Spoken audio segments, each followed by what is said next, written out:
You're listening to the New Jersey Real Estate Investor Podcast. We talk about all topics related to being a real estate investor in the Garden State, based on our experiences with buying, selling, managing, and building rentals. So together, we can all be better investors. Now, here is your host, Pete Tverdov.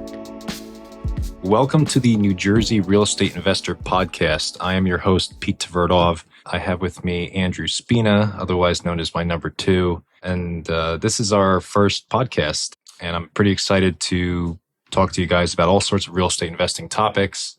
I got to tell you guys, holy smokes, is it hard to run and operate a podcast, by the way. But we're learning. There's going to be a lot of learning going on this show. Obviously, it's about real estate investing. So today we're kind of going to talk about single family rentals and share a bit of the pros and cons. I kind of want to dive right in, not waste any time that people have here. But personally, I really don't think single family rentals are a great investment. And I'll tell you why. And I think Andrew kind of disagrees a little bit. But the context for you guys who are new to the show or don't really know who I am. So we are based out of New Brunswick. The company is called Tverdov Housing. We currently manage a little over 300 units that are scattered site throughout New Jersey. So we have a lot of experience with managing rental property. I personally sell a bunch of rental property myself. We also do work on the construction side. So, we feel very confident in discussing these topics. And, we've been doing property management for, like 7 years now. So, Anyway, in my experience, I just don't think they are the best investment. One of the reasons why that I'll start off with is, first of all, I don't think a single family house is built or designed to be a rental. Mm-hmm. It's built to be owner occupied by somebody. And so I think the trap people fall into, especially based on what happened in like 2021 and 2020 with the rates being like 2% or 3%, is people buy a single family house and then they have to move for a job or whatever reason they have to relocate, and they're like, oh well, I want rental income, so I'm gonna rent out this property. And we've seen this, and they rent it out and they barely cash flow on it. Right? And they barely cash flow on it because they didn't buy it as a rental. They bought it as like a place to live. So like conversely, like when you're buying like a 2-family house, that's going to be a rental. You understand what I'm saying? Like you're looking at it as like a math problem. Whereas when you buy a single family house, you're looking at it as like, I could start a family in this house. Right.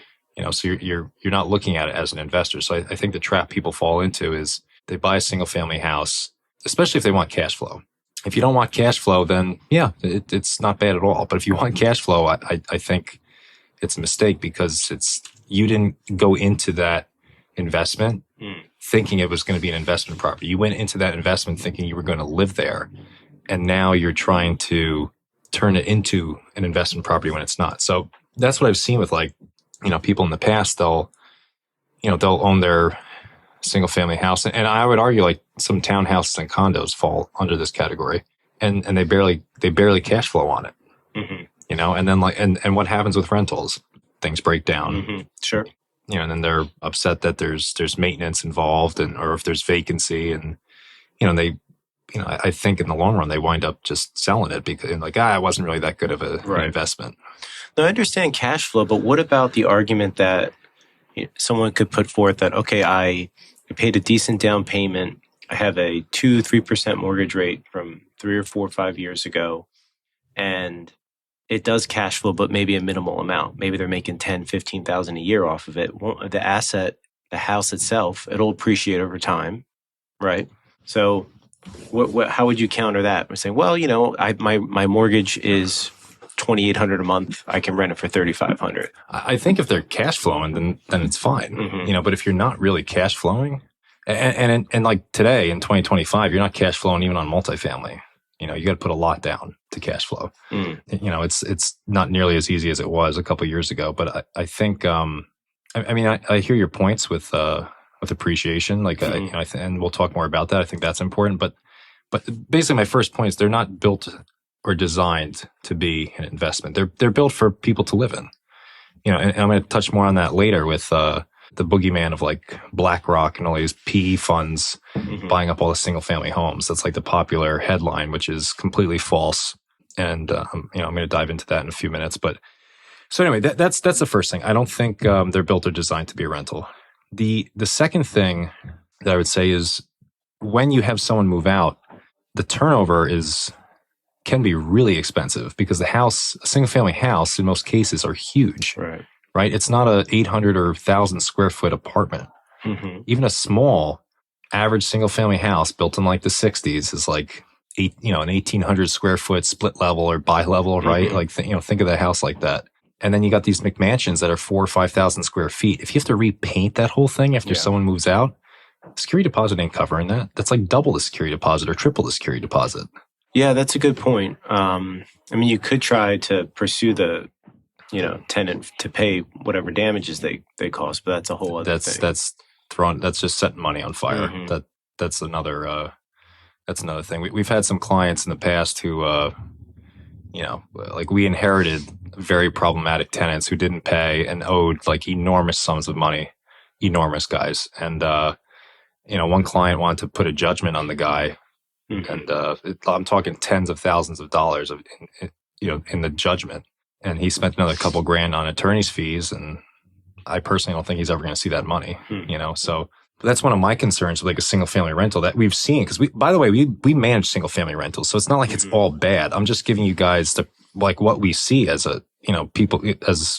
that's one of our businesses as a property management company. Like we see it like with single family rentals. Like when we have to turn over a 5-bedroom single family house, that's a big paint job. They can add up, and that's just paint, right? And then cleaning, and then it's got a backyard and it's got flooring and appliance. Like it adds up fast. And the other thing I'll say is again because these single family homes were not rental properties, so usually you had the owner who used to live there.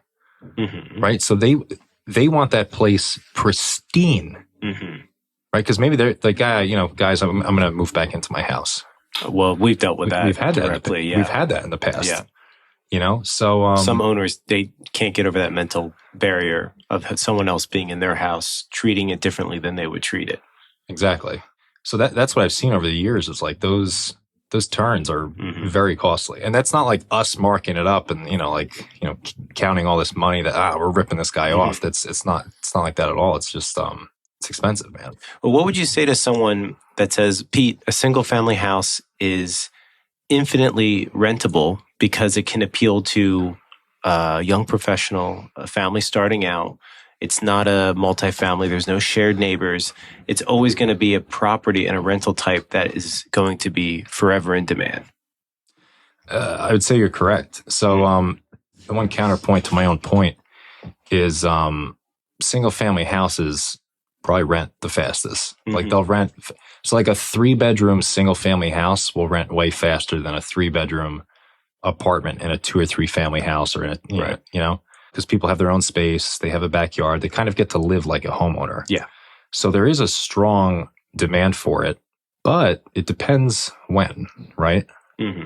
So like, I don't know, maybe you want to talk a little bit about like, what we usually experience during the winter time with single family houses. With maintenance issues? With renting them. Oh, with renting them. Well, forget about it in the wintertime. It's very unlikely you're going to secure a tenant during the winter months. People aren't very active. They're not moving. They're not making those big transitions during those months. So if you have a vacancy during that time, it's going to be very difficult to secure somebody. Right. And that happens to us like every year. That's why I always get a little nervous. Like when we get, a new property management client, they have like a 4 or 5 bedroom house and it's October. Yeah. And I try to level with these people or whoever's talking with the client, like, look, you got to price this very, very aggressively, or you might be looking at 4 to 6 months of carrying cost. And, people who hear that might think like, the management company's maybe not doing a good job. I don't think it's that. I think it's that who's moving in the dead of winter that needs a 4 or 5 bedroom house. And if they are moving, why are they moving? Right. And if they have children. Their children are right in the middle of the school year. They're not going to want to make that transition. Well, and so this kind of brings me to my next topic, or my next point rather. So with single family houses, they often rent higher than like a multifamily. Again, like using an example, like a 3-bedroom house will rent higher than a 3-bedroom apartment, right? Right. So try to stay with me here. So they're commanding higher rent already, right? Which sounds good, right? I mean, keep in mind your mortgage payment's probably higher because, again, you didn't buy it as an investment, blah, blah, blah, blah, blah. But they're commanding a higher rent. So if they require a higher rent, what else do they require? A higher income from the applicant, right? So think of any town in New Jersey, like Central or North Jersey. South Jersey doesn't really count. I disagree. I'm just kidding. But Central Jersey and North Jersey have the higher rents, right? So if you think of like your average single family house, 3 bedrooms and up, okay? It's probably like roughly around $3,000, okay? If you go by the metric that someone needs to earn 3 times the rent, right? You're looking for someone who makes at a bare minimum $100,000. And you could Google this, but like, you know, the median income in New Jersey is not $100,000. It's less than that. So the point I'm making is you're looking at a very small pool of applicants, right? So, and now what if this is a 4 or 5 bedroom house and you're asking $4,000 a month, $5,000 a month? You're looking for someone now who makes between $150,000 and $200,000. Who may already just want to own a house. Right. Bingo. Yeah. So like the people that make that kind of money, the light bulb flickered on and they're like, I could own a house. Right. So you're looking for an even smaller pool of applicants. And again, and this is why I bring this up. And now if you're looking to do this, if you're looking to rent this in October or November, who's moving? Yeah. The only thing you're looking for is either someone who, I mean, everyone has their reasons to move, but it's very challenging. Or you're hoping someone wants to move in town. They already live in the town, so they're not uprooting their kids. Because again, if it's a 3, 4, 5 bedroom house, they likely have kids. Yeah. You know, they wouldn't be looking at it if they didn't have exactly. kids. A couple's not renting that. Right. You know, so those are some of the challenges I've seen over the last. Yeah. I mean, people get jobs, they get divorced, they get married, they relocate. But the point that you said about how if you need to make $150,000 a year, why aren't they just buying their house on their own? That's a good point. Maybe they can't. Maybe they don't want to be tied down to it. But again, you're the applicant pool is going down and down. Well, right, and with a single family house, how many units are there? There's 1 unit, right? So if you have vacancy, you're 100% vacant. True. If you have a 2-family house and you have 1 unit vacant, you're 50% vacant. You still have some money coming in. You know, so you're hedged a little bit. If you have a 3-family house, you know, you have 1 unit vacant, you're 33%. And this is why, you know, people like scale, obviously. What about like the scenario? Let's say you have a single family and a 2-family. And the 2-family rents for $3,000 a month, $1,500 per unit. And the single family is just say $3,000. Okay. Now, I know if one tenant moves out, you're still getting that other $1,500 coming in every month. But at the end of the day, it's the same amount of money, but less hassle with the tenants. Instead of dealing with 2 groups of tenants, you're dealing with 1 tenant. Yeah, I mean that's a fair point. I just think that you have far less risk with like a 2, 3, or 4 family. Right. You know, because if that vacancy hits. Well, dude, think about some of the clients we've had in the past, or you know, that we may have now. You know, like one month of vacancy is like, you know, a Category 5 hurricane came through. Oh my God, I can't. Guys, I'm going to go bankrupt. Yeah. Well, because they're leveraged and they don't have the savings and.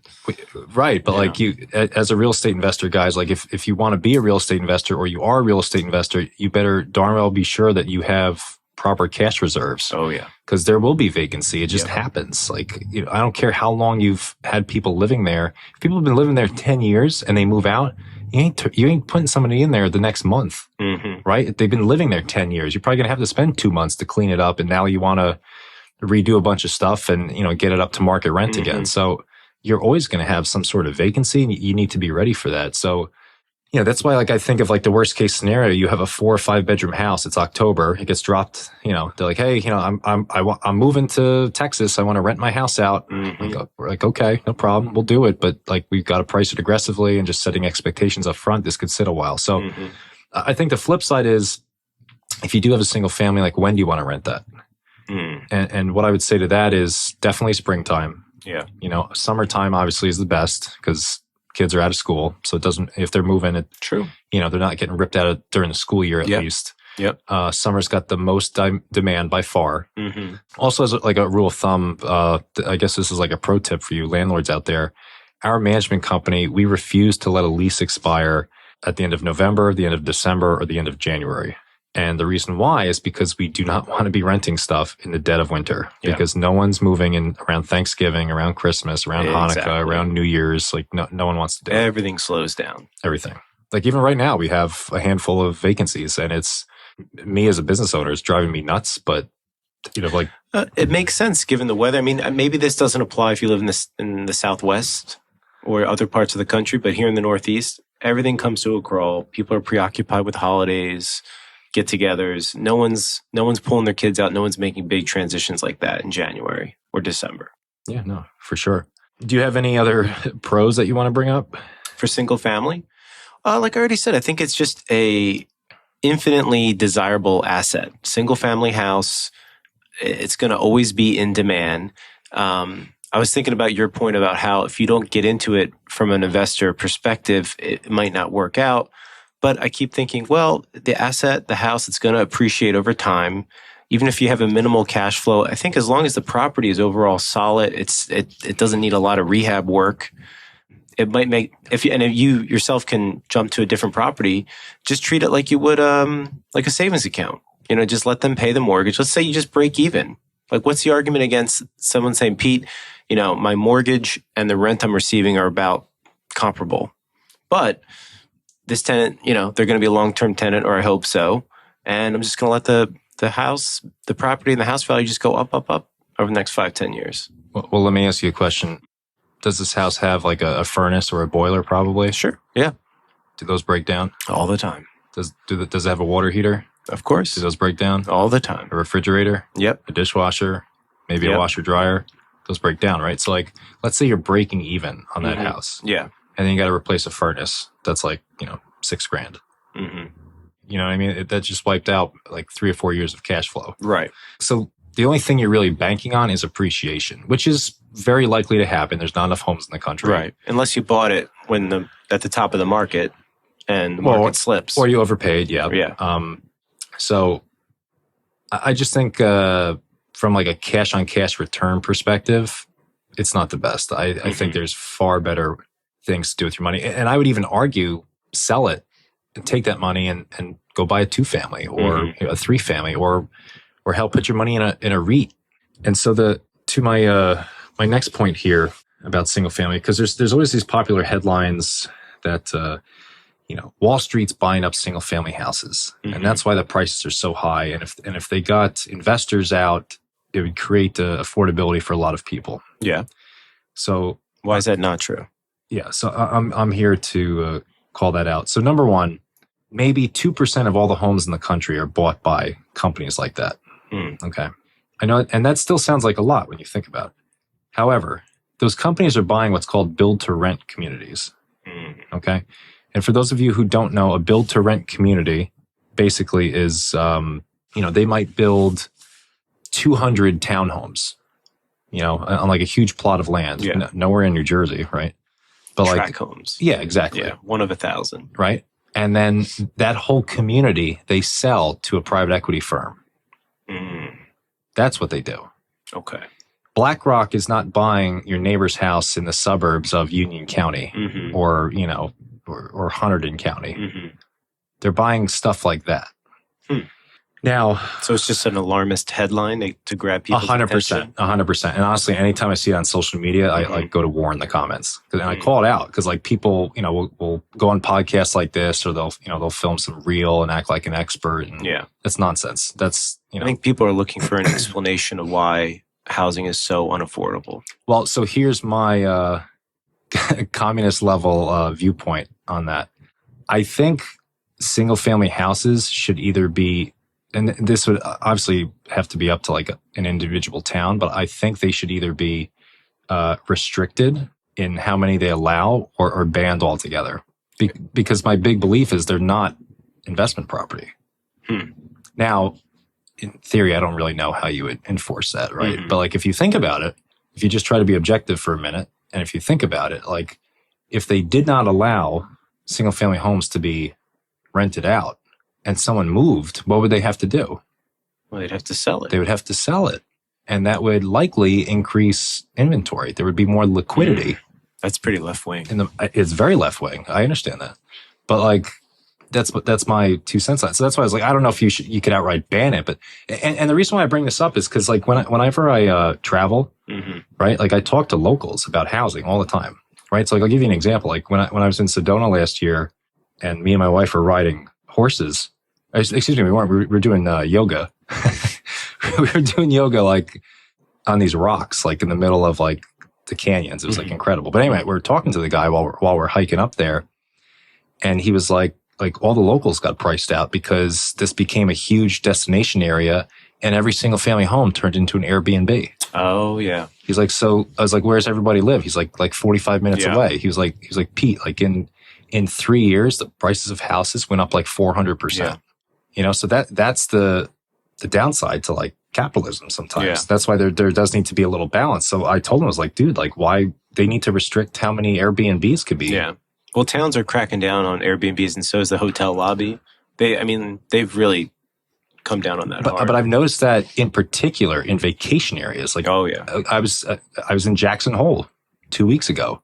Anybody who works in Jackson Hole does not live there. Yeah. They live in Idaho, and they have to drive 45 minutes so they could pour coffee, right, in the morning to the guy who's paying $800 a night to stay in an Airbnb. Yeah.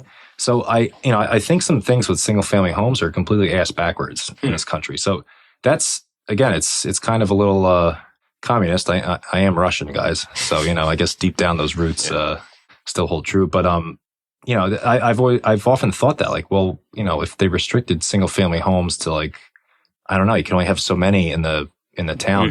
I don't know how they would do it, but I will say like when they allow one way to, we're kind of like shifting off topic here, but one way to increase the supply of housing of single family houses is like if they build townhouses or condos, like you restrict it. You say you can't rent this. You can't rent it out. You cannot rent it. Because then it's purely going to go to a homeowner. Yeah. It's not going to go to somebody who thinks they're an investor because they're buying a townhome, which again, I don't think is an investment to begin with. No, I think townhomes and condos they don't really go dramatically up or down in price. They sort of just track with the market of the town. If the town goes up, a big swing up, maybe the condo will go up a little bit. But and another thing with townhomes and condos that I would say, because obviously it's different than a single family house, but I think you could kind of have it fall under the same umbrella, is they're at the mercy of their HOA. Like if they have a good HOA and it's managed well, like the value will go up. But if they have a bad HOA and those fees are climbing every single year, and obviously they're going to increase, guys, because of inflation. Those of you who live in a townhouse or condo, you're probably shaking your head, but like I'm talking like aggressively go up, right? Or there's special assessments that's a hidden tax, and that chews into the value of the property. Because like the property taxes are $6,000 a year on the townhouse. That's great, but your HOA is $700 a month. Yeah, right. So what's 700 times 12? $8,400. So your taxes are really $14,000 a year. So you have to be careful of that with townhouses and condos, which again, like, and actually certain HOAs, they restrict rentals. Yeah, they do. You have to check with them. Yeah.